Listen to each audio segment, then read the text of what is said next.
こんにちは。今日はですね、ちょっとソニーさんに最近新しく発売されたこの 2470-2470GM2 G マスターレンズのこれの第2世代をちょっとお借りすることができましたので、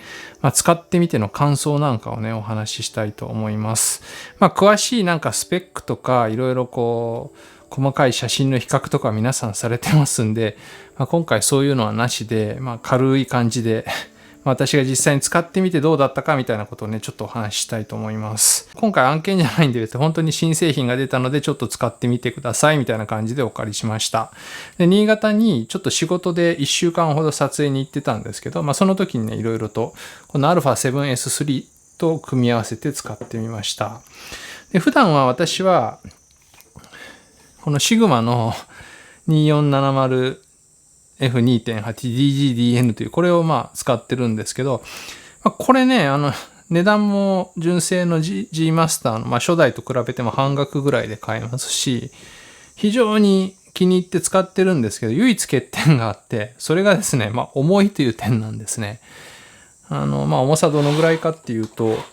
835g、キャップがついてるんですけど、ぐらいあります。で今回の G マスター2は、706で、700g ぐらいなんで、130g ぐらいね、重い感じです。でちなみに、この初代の G マスターは 880g ぐらいあって、これ 700g なんで、180g ぐらいね、変わってます。そこそこのスマートフォン1台分ぐらいの重さの違いって感じでしょうかね。結構軽いです。で、太さもね、ちょっと細くなって、このフィルタースレッドは 82mm で変わってはないんですけど、鏡頭はちょっと細くなってますね。なので持ちやすいし、よりコンパクトになったなって感じます。シグマのこの DGDN のアートレンズと比べると、長さはそんなには変わらないんですけど、純正同士の比較だと長さもね、そこそこ短くなってるようです。で、これ、130g の差、初代の GM と比べても 180g の差なんですけど、これをですね、実際に、ちょっと α7S3 につけてみますけど、つけた状態で使うと、たった 130g の差なんですけど、もう全然違うんですね。なんか今まではちょっと若干フロントヘビーっていうか重いんですよね、前がね。それをグリップでグッてこっちの手も添えますけど、支えてるっていう感じで、固定して撮るときは全然問題ないんですけど、やっぱり手持ちで長い時間撮影したりとか、ジンバルに乗せると結構疲れてたんですけど、これがですね、重量バランスがすごい良くなったからかもしれないんですけど、かなり軽く感じます。片手で、後でお見せしますけど、結構、揺れる条件で片手で撮影とかもしてたんですけど、それでもね、普通にできます。多分こっちの今までのレンズだと、ちょっと重くてね、右手がもうしんどくなってくると思うんですけど、今回はこれ十分ね、いけました。車とかでも重量物をなるべく中心に近づけることによって運動性能がかなり、向上すると思うんですけど、それと同じで重量配分が良くなってるんで、ハンドリングっていうか、なんていうんですかね、取り扱いがすごくしやすくなった気がします。人によって感じ方違うとは思うんですけど、実際に使ってみるとそんな感じが私はしました。あと、外観上の違いは、初代と比べると結構変わってるんですけど、例えばこの絞りリングがね、ついてます。で絞りも、ここでロックしちゃえば絞り動かなくなるんですけど、動かすにしても、今はクリック感のない非常にスムーズなモードです。動画とかに使える無段階で動く感じになっています。で、ここのもう一個スイッチがあって、これをこっちにすると、クリック感のあるタイプの絞りリングになります。これG レンズとかでも搭載されてたりしますよね。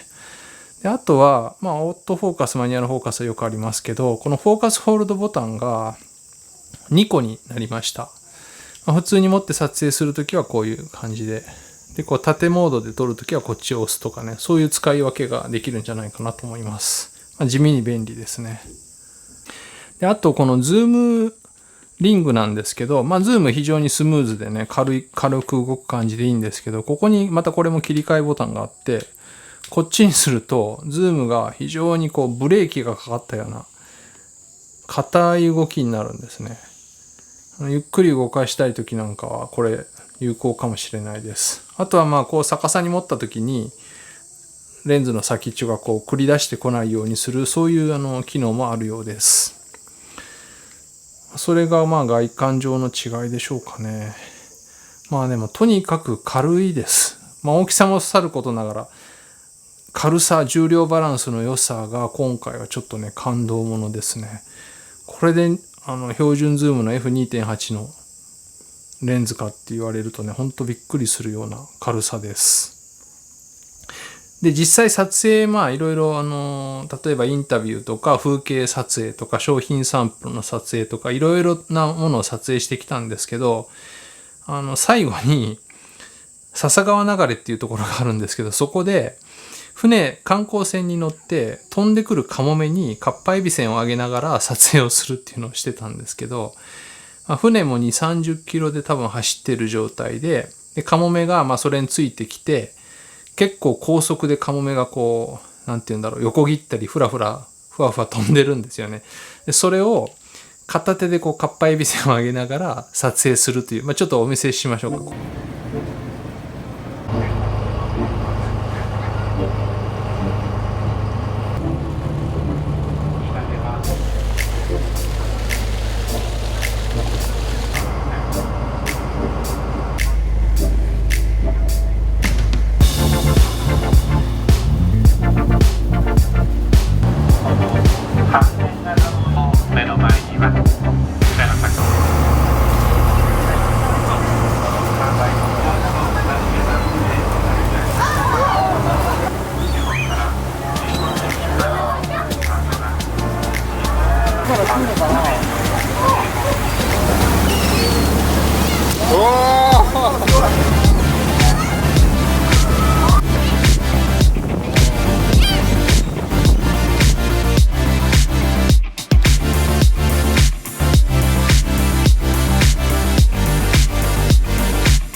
かっぱえびせん持って右手でカメラを持って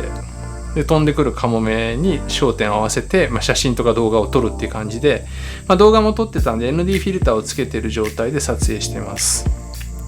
で手ブレ補正はノーマルの手ブレ補正ですね。でオートフォーカスのトランジションは一番速いモードで一番敏感なモードにして撮影しました。最初標準ぐらいでやったらやっぱちょっと追いつかないので一番速いモードにしてどのぐらいオートフォーカスが効くのかっていうのをね試してみたんですけど、写真もですねかなりの確率でちゃんとピントがね目とかくちばしの辺に合ってました。オートフォーカスは動物の顔瞳認識を使ってやってます。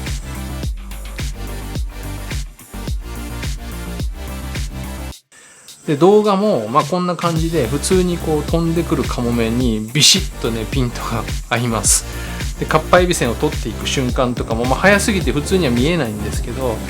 結構ちゃんとね撮れてます。で 1080p で 120fps っていう、スローモーションにするためのモードでもちょっと撮影してみたんですけど、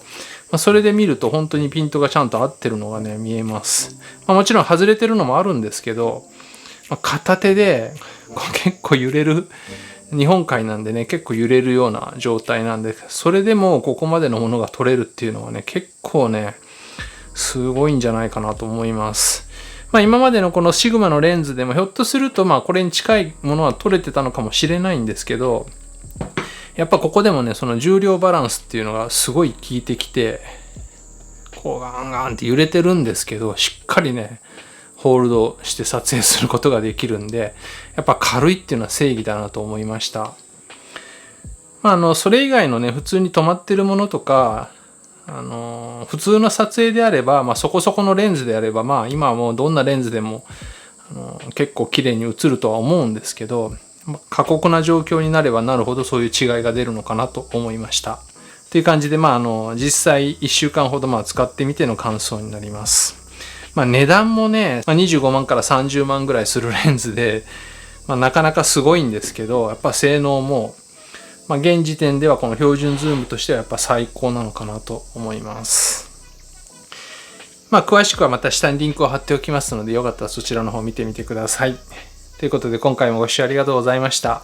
じゃあまた次の動画でお会いしましょう。さようなら。